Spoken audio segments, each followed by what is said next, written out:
कुछ लोग functional depression में होते हैं, मतलब कि वो रोज़मर्रा के काम तो कर रहे होते हैं, लेकिन अंदर से वो खुश नहीं होते हैं। उसकी क्या रीज़न्स है? देखिए, डिप्रेशन की इंटेंसिटी पे डिपेंड करता है कि उसकी क्या इंटेंसिटी है। माइल्ड हो सकता है, मॉडरेट हो सकता है, स्वेयर हो सकता है। आमतौर पे हम इन कैटेगरीज में डिवाइड करते हैं।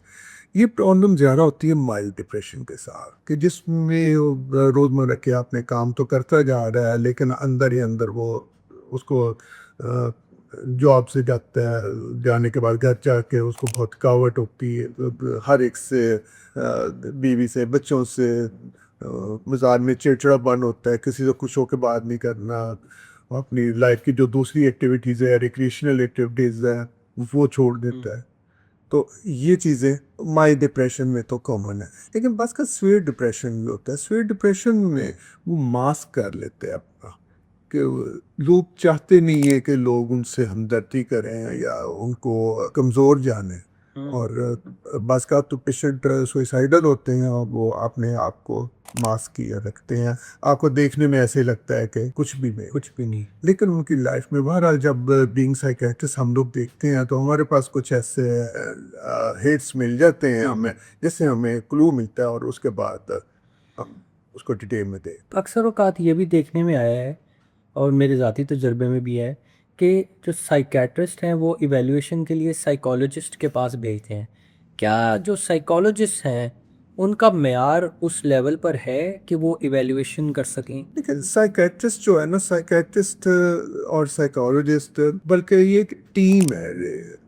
तो मेंटल हेल्थ टीम है। इसमें साइकेट्रिस्ट है, आपके साइकोलॉजिस्ट हैं, सोशल वर्कर हैं, ठीक है। तो ये सब कुछ मिलके काम करते हैं।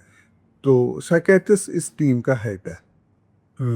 तो जब पेशेंट हमारे पास आता है तो सबसे पहले तो, चूँकि हमारा मेडिकल बैकग्राउंड है, तो साइकियाट्रिस्ट उसको रूल आउट कर लेगा कि कोई ऑर्गेनिक इलनेस नहीं है, कोई और डिजीज़ की वजह से नहीं है।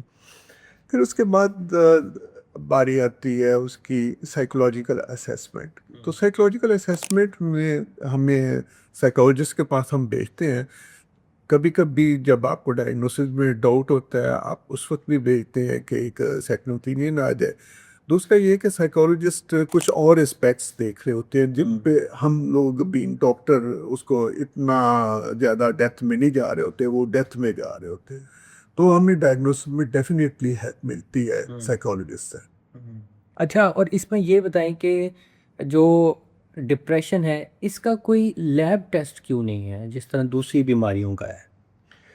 ये जो साइकेट्री है ना, साइकेट्री में आपको बहुत कम लैब टेस्ट मिलते हैं, क्योंकि ये जो चेंजेस है ये पहले तो है, इनको हम कहते थे फंक्शनल डिसऑर्डर्स। फंक्शनल डिसऑर्डर का मतलब ये है कि ये आपके ब्रेन के फंक्शन का डिसऑर्डर है। अच्छा। ये उसमें कोई डेफिनेट कोई लियन नहीं है, उसमें कोई ऑर्गेनिक कॉज नहीं है, ठीक है।